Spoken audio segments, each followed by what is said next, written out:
Jemaat yang terkasih, tidak ada satupun manusia yang sempurna di dunia ini. Tiap orang memiliki kelemahan dan kerapuhannya masing-masing. Di dalam kerapuhannya kita, Allah tetap memanggil kita dan merangkul kita. Mari sambut panggilannya dan dekatlah padanya selalu.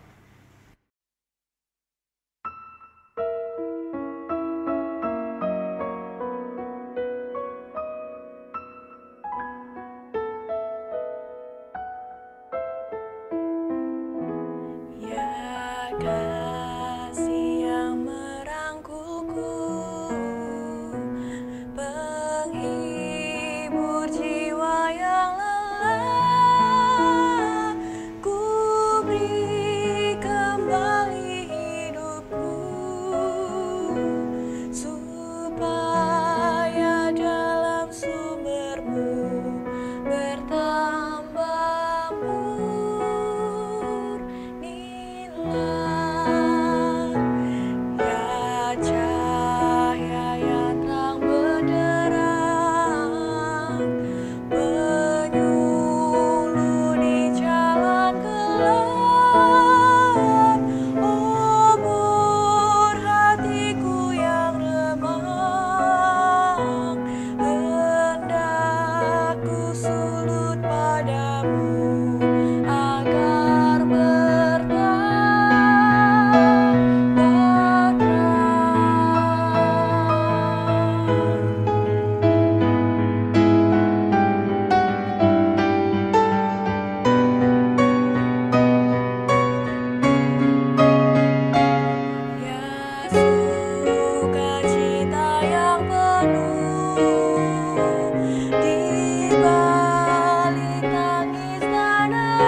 Umat yang dikasihi oleh Tuhan, ibadah Rabu Abu ini berlangsung di dalam nama Bapa, Anak, dan Roh Kudus.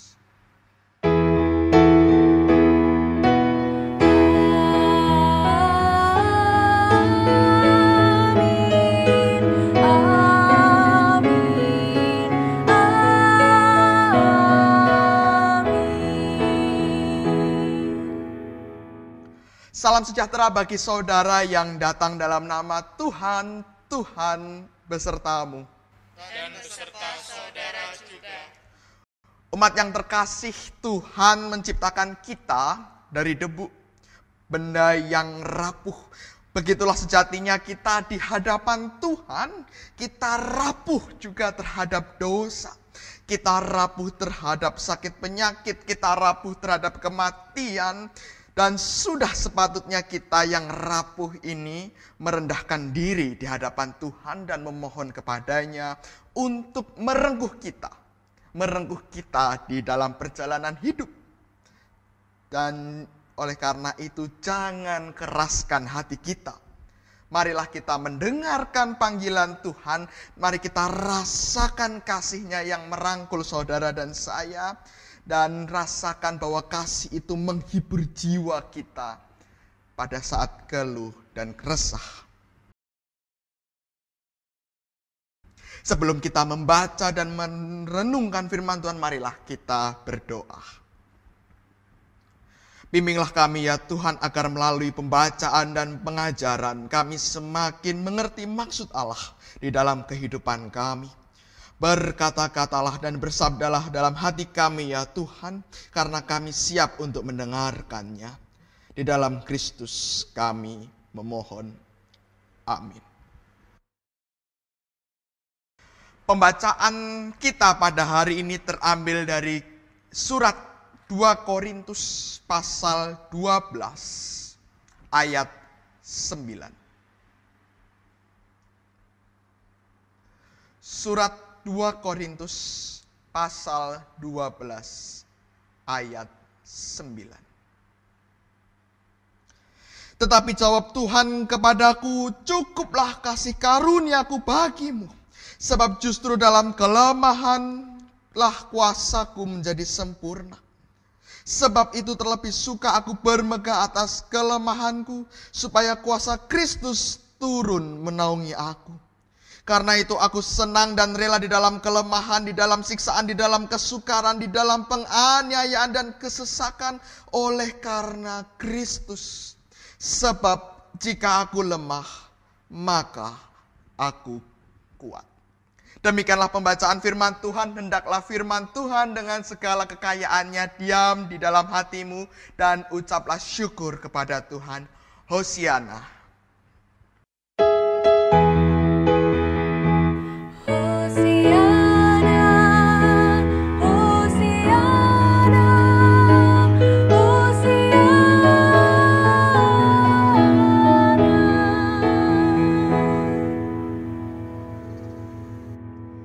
Umat yang dikasihi Tuhan, mungkin kita gitu ya, atau mungkin dari bapak-bapak sekalian atau orang tua yang memiliki anak laki-laki, itu sering mendengar sebuah perkataan nasihat, anak laki-laki tidak boleh nangis. Mungkin kita pernah mengalaminya, mungkin kita pernah dinasehatin, atau kita memiliki anak laki-laki, kita memiliki adik laki-laki, pernah menasehati, anak laki-laki itu nggak boleh nangis. Ketika mereka mulai menangis, mulai mengeluarkan air mata. Nah, terkadang nasihat ini muncul sebagai respons, ya bukan mungkin lagi, sebagian besar respons ini muncul sebagai sebuah timbal balik anggapan bahwa laki-laki itu harus kuat.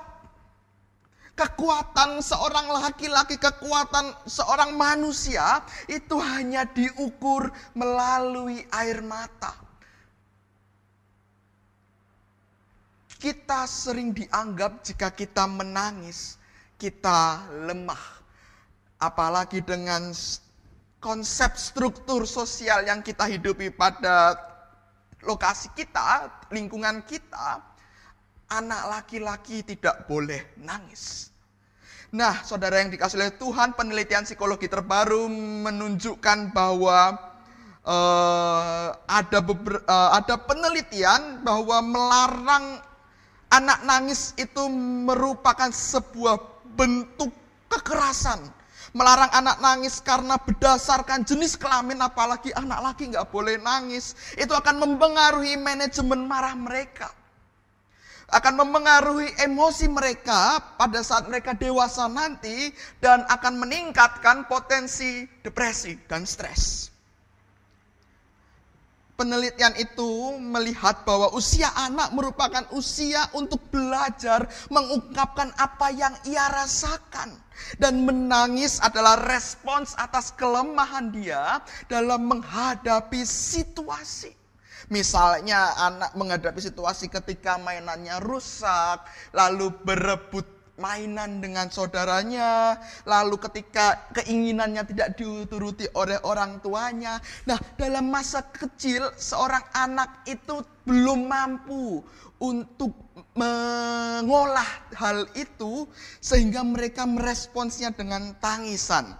Ia merespons dengan tangisan sebagai bentuk kelemahan dirinya tentang apa yang dia rasakan.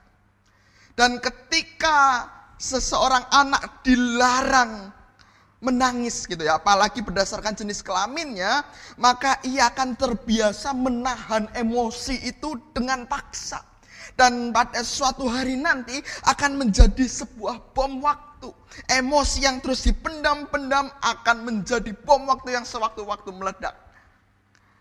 Dan di dalam penelitian tersebut anjurannya adalah orang tua perlu mengusahakan komunikasi yang sering kepada anak, apa yang membuatnya menangis. Lalu orang tua juga perlu berkomunikasi apa yang harus ia lakukan, melatih perlahan kemampuan logikanya, sehingga pendekatan yang diusahakan bukan tentang boleh tidak boleh menangis, tetapi bagaimana ia dapat menghadapi situasi di dalam kelemahannya.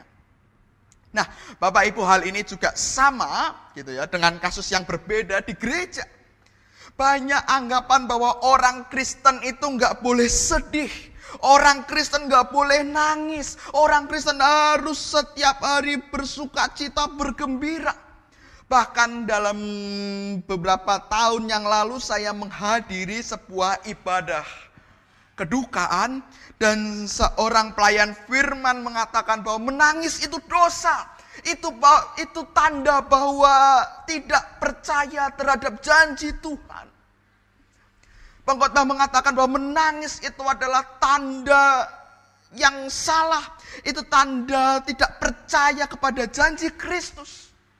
Nah, pertanyaannya, apakah benar bahwa orang Kristen tidak boleh sedih, orang Kristen tidak boleh menangis, orang Kristen tidak boleh rapuh gitu. Apakah benar sebagai orang Kristen kita harus mengabaikan kelemahan dan kerapuhan kita, terutama dalam menghadapi situasi yang sulit? Nah, Pendeta Yoas Adi Prasetya, pendeta GKI Pondok Indah dan sekaligus profesor di Sekolah Tinggi Teologi Jakarta, dalam sebuah diskusi menyatakan ada 3 bentuk kerapuhan manusia. Yang pertama adalah rapuh secara lahiriah, yaitu manusia tidak ada yang benar-benar sempurna. Sejak ia lahir, manusia tidak ada yang benar-benar sempurna. Dalam lahirnya pun manusia rapuh. Itu yang pertama. Yang kedua adalah rapuh situasional, yaitu rapuh yang bisa datang sewaktu-waktu. Misalnya kita biasanya bekerja tiba-tiba sakit, atau kita yang biasanya bekerja, kita beribadah, kita pelayanan, tiba-tiba datang pandemi sehingga kita tidak mampu menghadapinya. Dan yang ketiga yaitu rapuh patogenis, rapuh yang membawa penyakit gitu ya. Ini adalah sebuah bentuk kerapuhan di mana seseorang sadar atas kelemahannya, tetapi ia menutupi kelemahannya dengan cara melemahkan orang lain, dengan cara merapuhkan orang lain, dengan cara merendahkan orang lain. Itu kerapuhan yang ketiga. Melalui 3 kerapuhan tersebut, 3 natur kerapuhan yang ada dalam diri manusia, kita dapat menyimpulkan bahwa kelemahan kerapuhan kita adalah realita yang tidak bisa ditolak. Kelemahan kerapuhan kita itu merupakan sebuah kenyataan yang harus kita hidupi seumur hidup. Sebagai orang Kristen kita tidak dapat menolak bahwa kita tidak selamanya kuat. Sebagai orang Kristen kita perlu menghayati, kita perlu tahu bahwa kita pun dapat menangis, kita pun dapat merasa putus asa, kita pun dapat merasa lemah. Dan sekarang pertanyaannya, bagaimana kita dapat memaknai kerapuhan kita? Nah, bacaan tadi dalam surat 2 Korintus itu merupakan bagian dari surat Paulus dan biasa disebut sebagai the tearful letters. Surat penuh dengan cucuran air mata. Di dalam surat tersebut terjadi ketegangan ya. Pada saat itu Paulus menulis di tengah-tengah ketegangan antara dirinya dengan lawan-lawannya yang berusaha memengaruhi jemaat Korintus. Pada saat itu terjadi kampanye agama antara Paulus yang mengabarkan Injil dengan lawan-lawannya. Nah, lawan-lawannya itu adalah orang-orang yang mengaku rasul dengan menunjukkan pewahyuan, dengan menunjukkan nubuat-nubuatan, dan mereka menganggap bahwa mereka rasul yang benar. Dan di tengah itu mereka meragukan kerasulan Paulus. Mereka berkata bahwa mungkin Paulus itu bukanlah rasul yang sebenarnya. Para lawan-lawan Paulus berusaha memegahkan diri, berusaha sombong, dan menunjukkan bahwa mereka merasa bahwa mereka adalah rasul yang benar. Nah, dalam surat ini Paulus juga ingin dalam tanda kutip memegahkan diri dengan cara mengungkapkan mengungkapkan kerendahannya, mengungkapkan kerapuhannya sebagai pelayan Kristus. Dalam ayat yang ke-7, ia menjelaskan bahwa ia mengalami penderitaan dan mengakui kelemahannya. Kalau kita baca di ayat sebelumnya, ayat ke-8, Paulus mengatakan bahwa ia sudah berseru 3 kali kepada Tuhan, namun ia merasa bahwa keinginannya untuk pulih tidak terkabul. Nah, mengungkapkan kelemahan di dalam situasi dalam tanda kutip kampanye agama ini merupakan cara yang berisiko. Ketika lawan-lawan Paulus mengungkapkan kelebihannya, mengungkapkan kemampuannya, karunianya, tetapi Paulus justru membuka kelemahannya, membuka kerapuhannya. Tetapi di dalam ia mengungkapkan kelemahannya, Paulus melihat secara lebih luas dan lebih dalam di dalam kelemahannya. Paulus dengan sengaja membiarkan kerapuhan dirinya, kelemahan dirinya itu terekspos, diketahui banyak orang. Mengapa? Gitu kan? Nah, di dalam kerapuhannya tersebut, ia menuliskan bahwa ia mampu membangun sebuah konstruksi iman yang lebih baru, membangun sebuah konsep kepercayaan yang lebih baru. Dan kelemahan kerapuhannya tersebut dihayati sebagai pintu masuk anugerah Allah. Ia menghayati bahwa di dalam kelemahannya kuasa Allah bekerja melalui dirinya. Paulus terlempar dalam kondisi yang rapuh. Paulus berada dalam situasi kelemahan tubuhnya, di dalam situasi kemampuan yang terbatas. Tetapi di dalam keterbatasannya, di dalam keterlemparannya, di dalam kondisi yang rapuh, Paulus melihat penyertaan Allah. Paulus melihat kuasa Allah. Kerapuhannya tidak dipandang sebagai kegagalan. Kerapuhannya, kelemahannya tidak dipandang sebagai sebuah aib.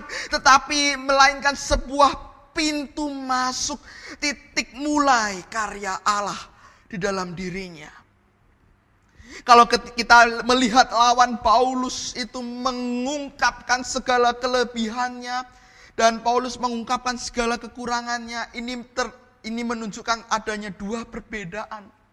Lawan-lawannya itu berpusat pada dirinya, sedangkan Paulus berpusat pada Tuhan. Lawan-lawannya mengungkapkan pengakuan kekuatannya sendiri, sedangkan Paulus ia mengakui ada kedaulatan Allah di dalam hidupnya. Para lawannya meninggikan hatinya, menyombongkan diri, sedangkan Paulus merendahkan hati.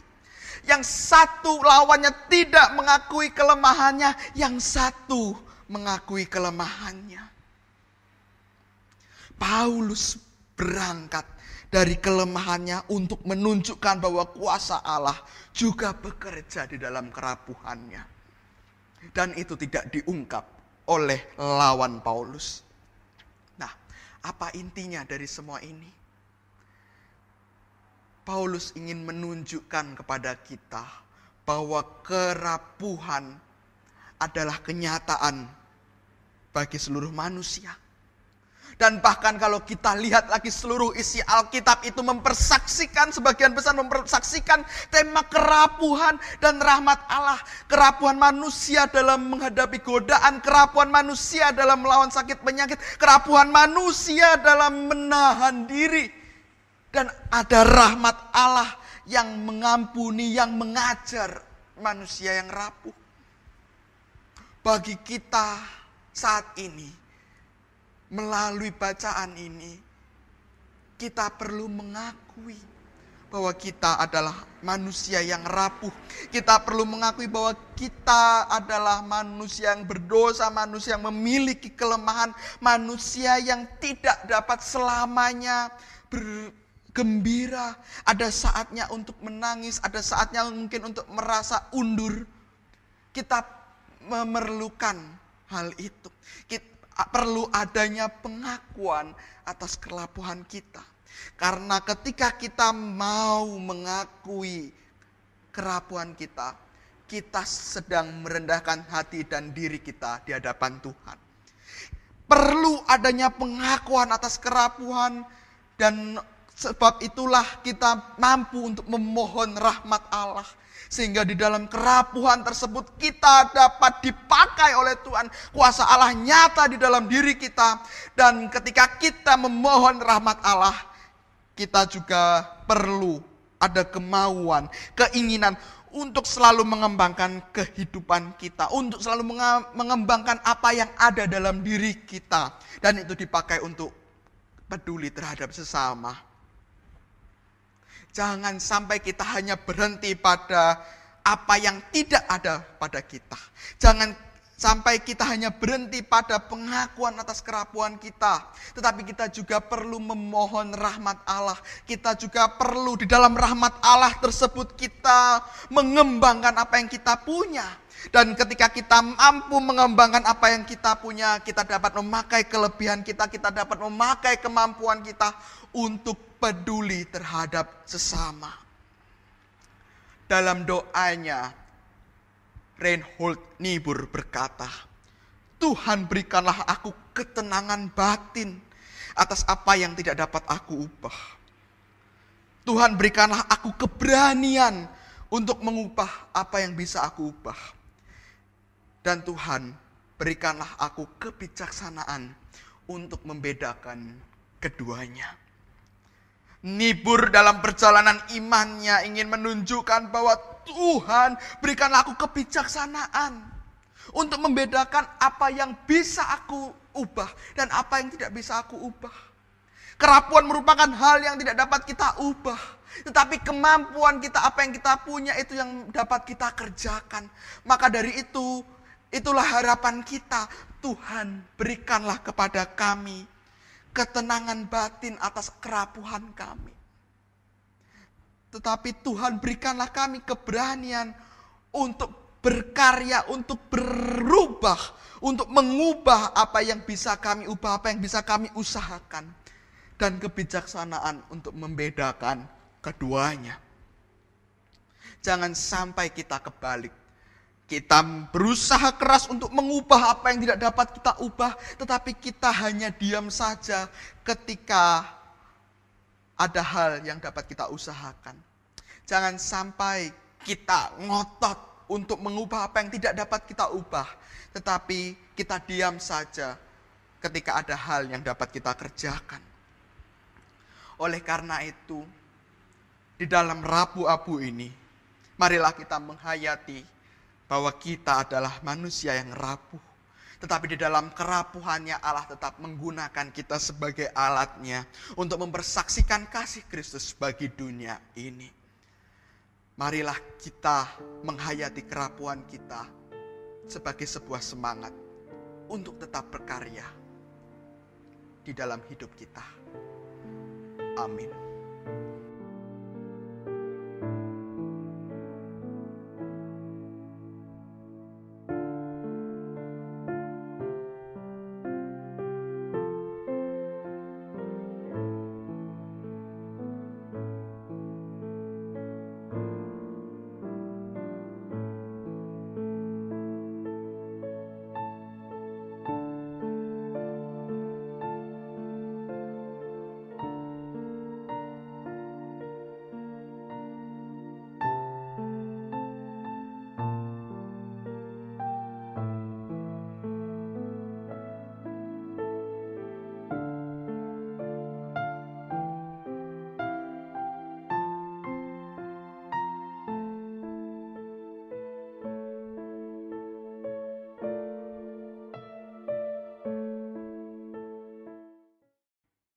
Bapak Ibu yang terkasih dalam Tuhan Yesus Kristus, kami ajak untuk bangkit berdiri bersama dengan umat Allah di masa lalu, di masa kini, dan masa depan. Marilah kita mengingat pengakuan baptisan kita seturut pengakuan iman rasuli yang berbunyi demikian. Aku percaya kepada Allah, Bapa yang Maha Kuasa, Khalik langit dan bumi, dan kepada Yesus Kristus, Anaknya yang tunggal Tuhan kita, yang dikandung daripada Roh Kudus, lahir dari anak darah Maria, yang menderita sengsara di bawah pemerintahan Pontius Pilatus, disalibkan, mati dan kuburkan, turun ke dalam kerajaan maut, pada hari yang ketiga bangkit pula di antara orang mati, naik ke surga, duduk sebelah kanan Allah, Bapa yang Maha Kuasa. Dan dari sana ia akan datang untuk menghakimi orang yang hidup dan yang mati. Aku percaya kepada Roh Kudus, gereja yang kudus dan am, persekutuan orang kudus, pengampunan dosa, kebangkitan orang mati, dan hidup yang kekal. Amin.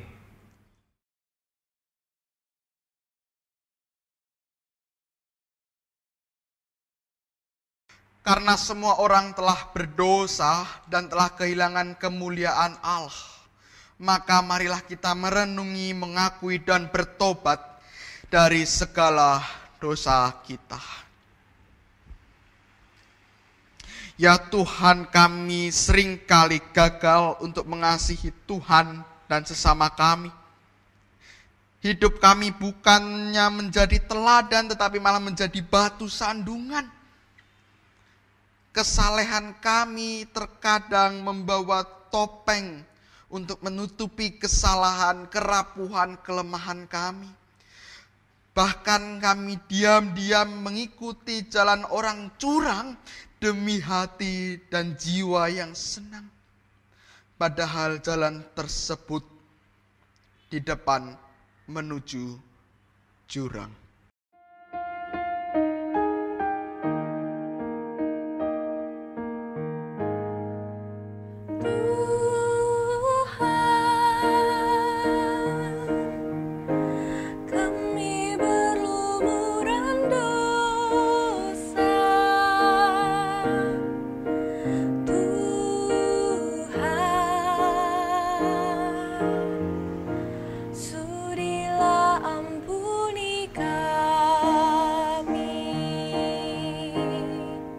Ya Tuhan, di dalam masa-masa ini terkadang kami terlalu berfokus pada apa yang hilang dari kami.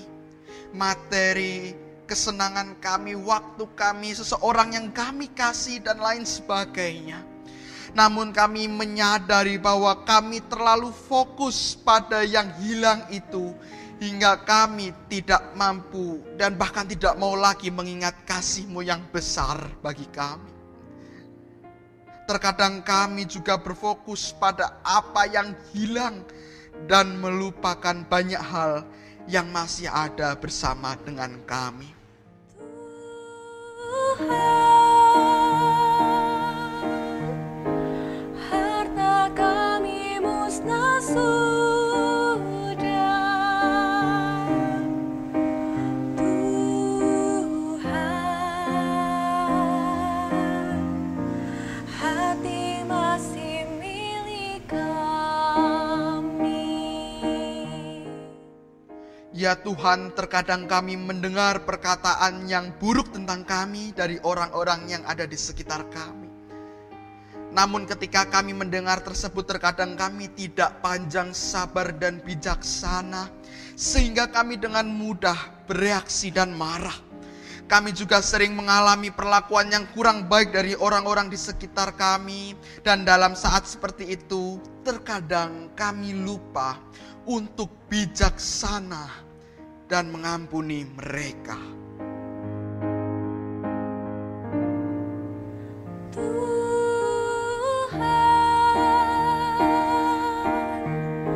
sudi ampuni mereka. Tuhan, Kau yang tahu perbuatannya.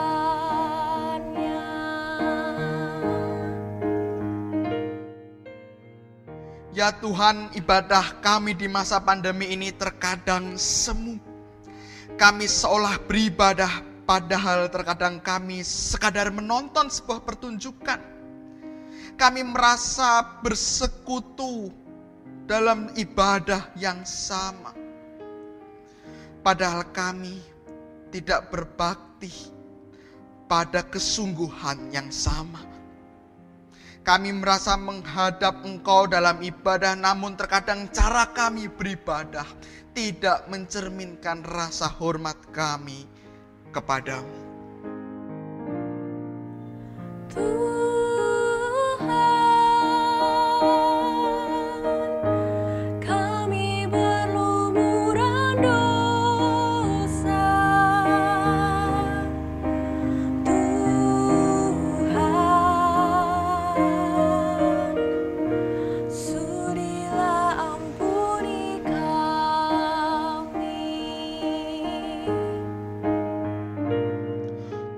Tuhan, kami mengaku bahwa kami telah berdosa dengan pikiran, dengan perkataan, dan perbuatan, serta kelalaian kami. Oleh karenanya, sudilah ampuni kami ya Tuhan. Dan ajarilah kami untuk menapaki hidup selalu bersandar kepadamu. Di dalam nama Kristus Sang Penebus kami memohon. Amin.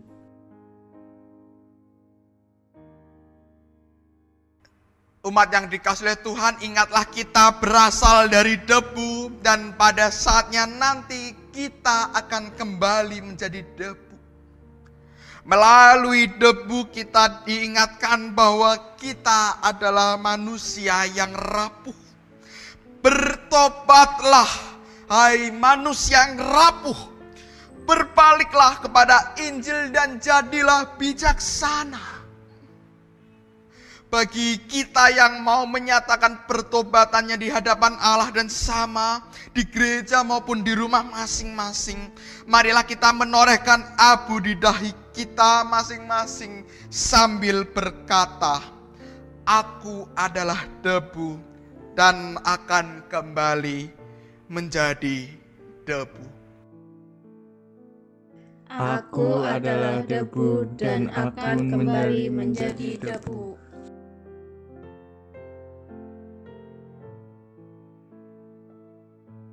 Umat yang dikasihi oleh Tuhan, Allah yang Maha Pengampun telah mendamaikan dunia dengan dirinya. Dengan wafat dan kebangkitan anaknya, Ia telah mencurahkan Roh Kudus juga demi pengampunan dosa. Dengan karya keselamatannya, Ia melimpahkan pengampunan dan damai kepada kita. Di dalam nama Bapa, Anak, dan Roh Kudus. Anugerah pengampunan dari Tuhan bagi kita ciptaannya yang rapuh dinyatakan dalam Mazmur 145 ayat ke-8. Tuhan itu pengasih dan penyayang, panjang sabar dan besar kasih setianya. Tuhan itu baik kepada semua orang dan penuh rahmat terhadap segala yang dijadikannya. Demikianlah berita pengampunan dari Tuhan. Syukur kepada Allah.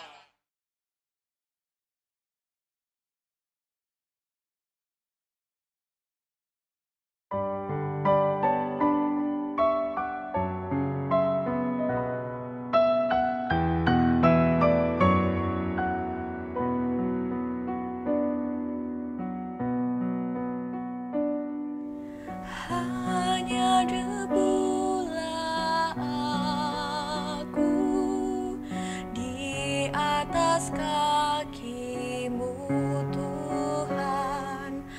Hauskan titik embun sabda penuh ampun. Tak layak aku menatap wajah-Mu, namun tetap ku percaya Maha Rahim Engkau.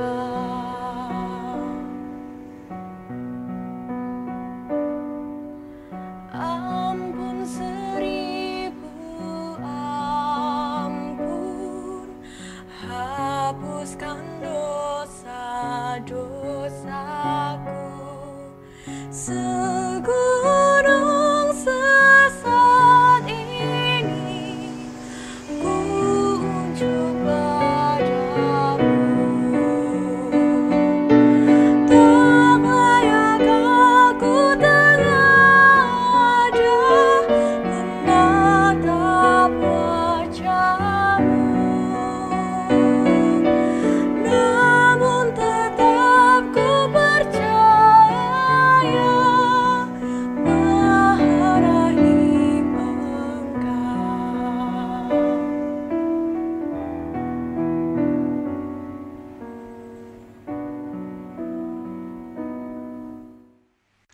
Umat yang dikasihi Tuhan, arahkanlah hatimu kepada dunia yang dijadikan Tuhan. Kami mengarahkan hati kami kepada dunia yang dijadikan Tuhan. Bertobatlah dan jadilah sahabat bagi sesama. Kami ingin mempersaksikan Kristus, Terpujilah Bapa, Anak, dan Roh Kudus. kini dan selamanya. Marilah kita melanjutkan karya kita di dunia ini dan ingatlah berkat dari Tuhan. Kiranya Allah ada di depan untuk memimpin kehidupanmu. Kiranya Allah berada di belakang untuk mendorongmu terus maju. Kiranya Allah ada di sampingmu untuk menjadi kawan seperjalananmu. Kiranya Allah ada di setiap sudut kehidupanmu dan melingkupimu dengan kasih-Nya. Dan kiranya Allah Trinitas, Bapa, Anak, dan Roh Kudus beserta denganmu dari hari ini, esok, hingga kita bertemu kembali. Amin.